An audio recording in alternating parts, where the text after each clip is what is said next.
Mundakkai Chooralmala പുനരധിവാസത്തിനായി ഹാരിസൺസിന്റെ Nedumbala estate തൽക്കാലം ഏറ്റെടുക്കില്ല എന്ന് സർക്കാർ വ്യക്തമാക്കുന്നു. സർക്കാർ ഈ നിലപാട് അറിയിച്ചത് ഹൈക്കോടതി ഡിവിഷൻ ബെഞ്ചിൽ. ഏറ്റെടുക്കാൻ ഉദ്ദേശിച്ച ഭൂമിക്ക് ഹാരിസൺസ് ഇപ്പോൾ തുക കെട്ടിവെക്കേണ്ടതില്ല.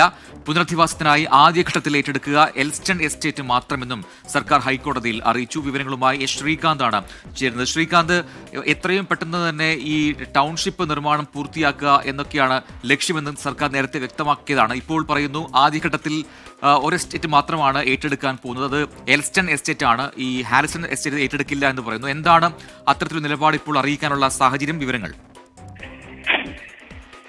മുണ്ടക്കൈ ചൂരൽമല പുനരധിവാസത്തിനായുള്ള ഭൂമി ഏറ്റെടുപ്പുമായി ബന്ധപ്പെട്ട് ഹാരിസന്റെ നെടുമ്പാല എസ്റ്റേറ്റ് തൽക്കാലം ഏറ്റെടുക്കില്ലെന്നാണ് സർക്കാർ പറയുന്നത്.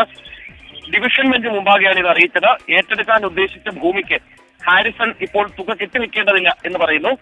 പുനരധിവാസത്തിനായി ആദ്യഘട്ടത്തിൽ ഏറ്റെടുക്കുക എൽസ്റ്റൺ എസ്റ്റേറ്റ് മാത്രമാണ്. ആദ്യഘട്ടത്തിൽ 430 കുടുംബങ്ങൾക്കാണ് പുനരധിവാസ പദ്ധതി. ദുരന്തബാധിതരിൽ പലരും 15 ലക്ഷം രൂപ നഷ്ടപരിഹാരം മതിയെന്ന നിലപാടെടുത്തു. ആദ്യഘട്ടത്തിൽ 215 കുടുംബങ്ങളെ പുനരധിവസിപ്പിക്കാനുള്ള ഭൂമി മതിയാകും എന്നാണ് സർക്കാർ പറയുന്നത്. ഈ സാഹചര്യത്തിലാണ് എൽസ്റ്റൺ ഹാരിസൺ എസ്റ്റേറ്റുകൾ ഒരുമിച്ച് ഏറ്റെടുക്കേണ്ടതില്ലെന്നും എൽസ്റ്റൺ മാത്രം ആദ്യം ഏറ്റെടുത്താൽ മതിയെന്നും സർക്കാർ തീരുമാനിച്ചത്. നേരത്തെ മന്ത്രിസഭാ യോഗ തീരുമാനവും ഇക്കാര്യത്തിൽ ഉണ്ടായിരുന്നു. ശരി, എസ് ശ്രീകാന്താണ് വിവരങ്ങൾ നൽകിയത്.